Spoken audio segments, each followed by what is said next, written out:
Tras un largo proceso histórico y religioso, el pueblo de Israel desarrolló el monoteísmo.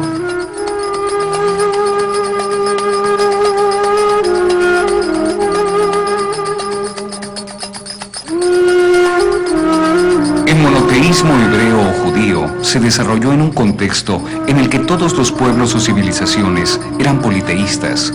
Sus religiones se basaban en la creencia de muchos dioses. A diferencia de esos pueblos, los judíos concibieron a un solo Dios que, según su creencia, regía los destinos de todos los pueblos. El monoteísmo sería una herencia de Israel a la historia, la creencia en un solo Dios. En el año 587 antes de nuestra era, los ejércitos de Nabucodonosor sometieron a los reinos hebreos de Israel y de Judá. Con esa derrota, las clases ricas hebreas fueron llevadas a Babilonia en calidad de esclavos. Mientras tanto, el grueso de la población, las clases humildes, se quedaron en el territorio de Canaán practicando su antigua religión. Años después, en el año 538 antes de nuestra era, cuando Ciro, el monarca persa, conquistó Babilonia, les permitió a los hebreos exiliados regresar a Judea.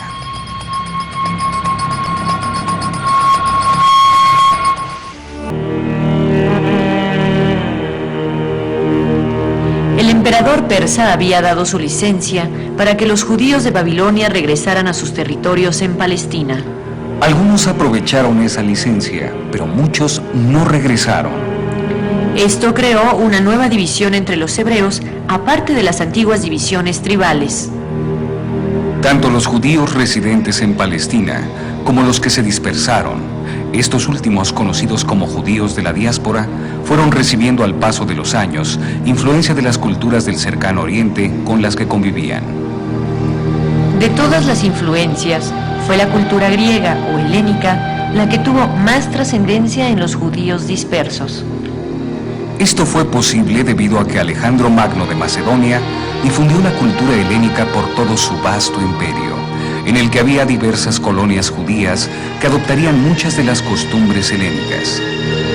Pero la mayor influencia que tuvieron aquellos judíos fue el pensamiento filosófico de los griegos acerca de Dios, el hombre y la naturaleza. A partir de ese contacto, los libros sagrados del judaísmo fueron traducidos al griego y difundidos por medio de esa lengua. También aquellos judíos del exilio concibieron a Yahvé como un Dios inmaterial, un ser espiritual. De hecho, su religión tendió a humanizarse, a ser más flexible, contrastando con la rigidez de las leyes religiosas de la antigua tradición judaica que se profesaban en Palestina.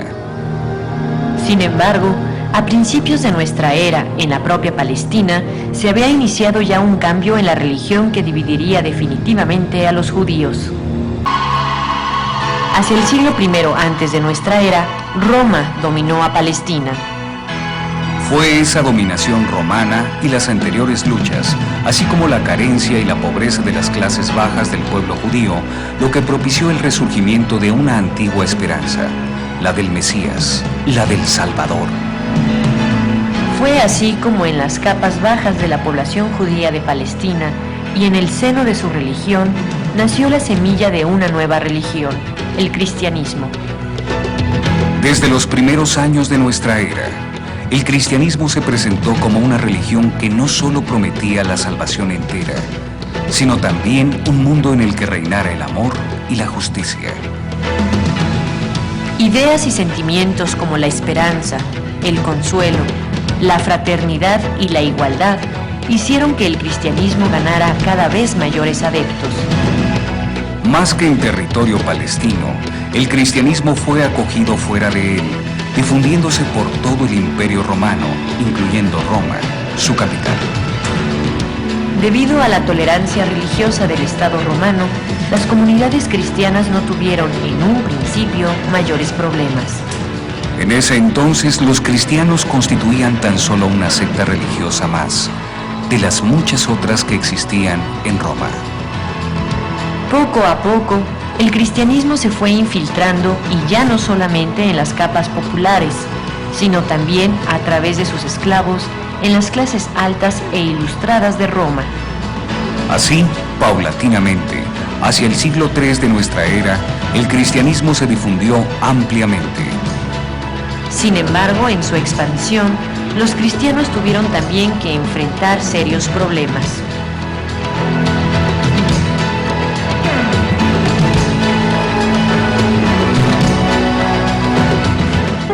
Bajo la ciudad de Roma se construyeron en el primer siglo de nuestra era cementerios subterráneos a los que se les llamó catacumbas. Pero aunque eran cementerios, no lo fueron para todos. De hecho, eran solamente para los cristianos que los construyeron. Las galerías a las que se llegaban por unas escaleras se encontraban a 9 o 12 metros bajo el nivel del suelo.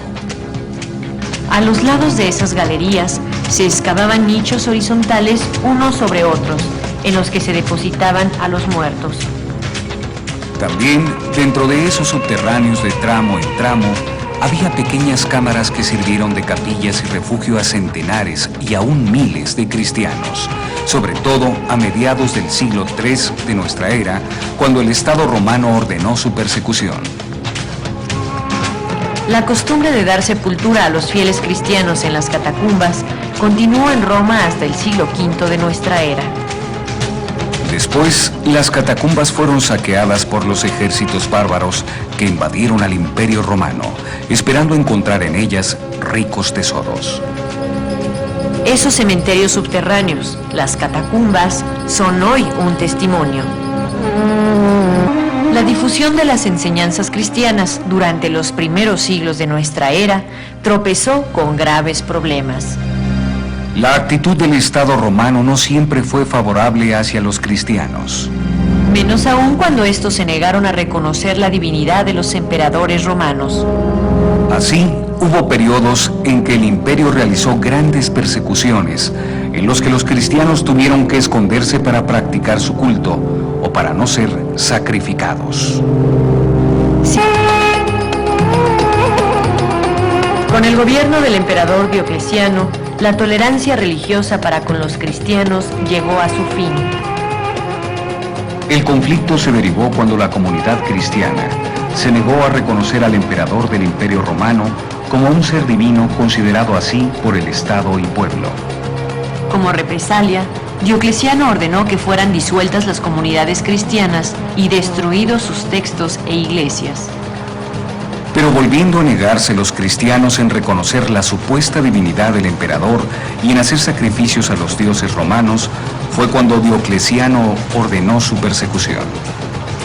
De esa manera muchos cristianos fueron muertos, otros reducidos a la esclavitud y otros más a realizar trabajos forzosos en las minas.